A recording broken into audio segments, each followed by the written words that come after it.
آج ایک خاتون نے مجھ سے مسئلہ پوچھا, میں نے بھی ریکارڈ بھی کروایا ہے, کہ معذور بچہ ہے عورت کے پیٹ میں. ڈاکٹروں نے کہا بچہ کیا ہے؟ معذور ہے.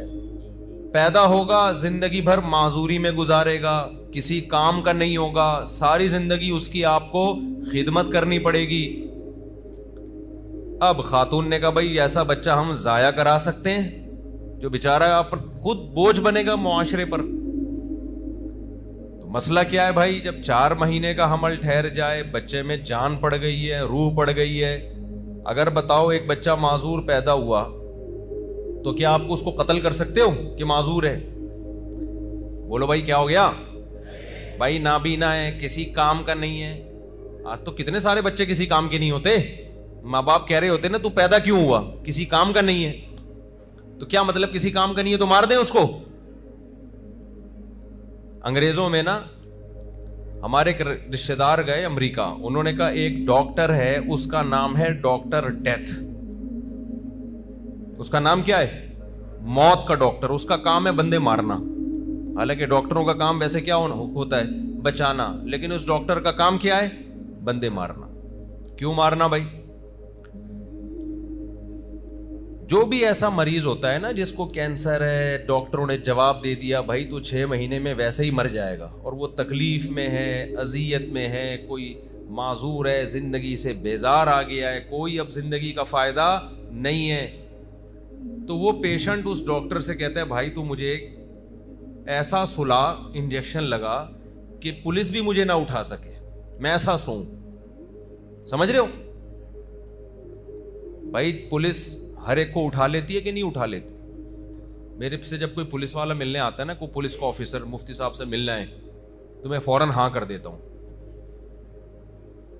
ایک دن ایک صاحب نے پوچھا پولیس کا کوئی آفیسر بولتا ہے کہ ملنے آ رہا ہوں, آپ فوراً ہاں. میں نے کہا بھائی تمیز سے مل لیتے ہیں عزت کے ساتھ, نہیں تو موبائل آئے گی اٹھا کے لے جائے گی.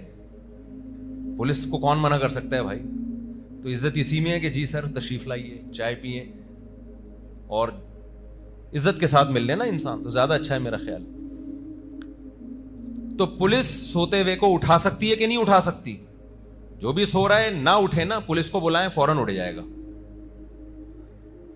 لیکن ایک نیند ایسی ہے کہ جب ہم سوتے ہیں جس کو موت کہا جاتا ہے, وہ ایسی نیند ہے کہ پولیس بھی اس کو نہیں اٹھا سکتی.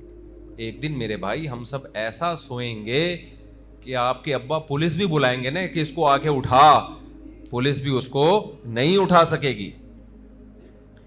تو وہ ڈاکٹر ڈیتھ کیا کرتا ہے کہ جو لوگ ٹینشن میں ہیں, جن کی زندگی کا کوئی فائدہ نہیں ہے, ڈاکٹر صاحب آتے ہیں, ایک ٹیکہ لگاتے ہیں, اس کو بے ہوش کر دیتے ہیں, اس کے بعد ایک دوسرا ٹیکہ لگاتے ہیں, وہ اس کو موت کے منہ میں لے جاتا ہے. اس کے بعد دنیا کی کوئی طاقت اس کو نہیں اٹھا سکتی. کافر لوگ یہ کام کرتے ہیں, کیا اسلام میں جائز ہے یہ؟ بولو جلدی سے شاباش. کیوں جائز نہیں بھائی؟ جب اس کی زندگی کا کوئی فائدہ ہی نہیں ہے. سوال پیدا ہوتا ہے نا, ارے بھائی وہ تکلیف میں ہے, ٹینشن میں ہے, مصیبت میں ہے, نہ وہ کما سکتا ہے, نہ خود واش روم جا سکتا ہے, پیمپر لگے ہوئے ہیں اس کے, نہ کروٹ بدل سکتا ہے, ایک ٹینشن. تو انگریز کہتا ہے, کافر کہتا ہے بھائی اس کی زندگی سے اب اس کو فائدہ ہی نہیں ہو رہا ہے, یہ لذت ہی حاصل نہیں ہو رہی, عذاب میں ہے, تکلیف میں, پین کلر لگا لگا کے اس کو کب تک چلائیں گے, تم مار دو اس کو, کیا فائدہ اس کی زندگی کا؟ بظاہر بڑی مضبوط دلیل ہے یا نہیں ہے؟ کوئی جواب ہے آپ کے پاس اس دلیل کا؟ کوئی جواب نہیں. بھائی زندگی کا فائدہ ہی نہیں ہے تو کیا کرنا ہے؟ ہمارے پاس جواب ہے. اسلام کہتا ہے کہ بھائی ہمیں اللہ نے اس زندگی میں پیدا کیا اس زندگی کے لیے نہیں, بلکہ آگے کی زندگی کے لیے. یہاں کے لیے ہم پیدا ہی نہیں ہوئے ہیں. تو اگر کوئی بیمار ہے, تکلیف میں ہے, اس کو اجازت نہیں ہے کہ ڈاکٹر کو بولے میرا ٹیکہ لگا کے مجھے سلا دو. نا نا نا نا نا, اس کی آزمائش ہے, صبر کرے اس پہ, کیونکہ جتنا صبر کرے گا آخرت میں میزان کے ترازو میں, اعمال نامے میں اس کی نیکیوں کا پلڑا بھرتا رہے گا. اب یہ بات کافر کی کھوپڑی میں نہیں آتی کیونکہ وہ آخرت کو نہیں مانتا. تبھی ہمارے مذہب میں خودکشی حرام ہے. آپ کتنی بھی تکلیف میں ہو بھائی اس پہ صبر کرو, یہ ایگزامینیشن ہال ہے, یہ امتحان گاہ ہے. کسی کو اللہ خوشیاں دے کے آزماتا ہے, کسی کو اللہ ٹینشنیں دے کے آزماتا ہے. آپ کیا سمجھ رہے ہو جو خوشیوں میں اور بڑی لینڈ کروزر میں اور بڑے ٹھاٹھے مارتی ہوئی گاڑیوں میں اور بڑے مزے کی زندگی میں ہے, کیا وہ کامیاب ہے؟ کیا اگر وہ کامیاب ہے تو دنیا کا سب سے کامیاب ترین آدمی پھر قارون تھا, جس کا قرآن نے بہت برے الفاظ میں ذکر کیا ہے, متکبر تھا.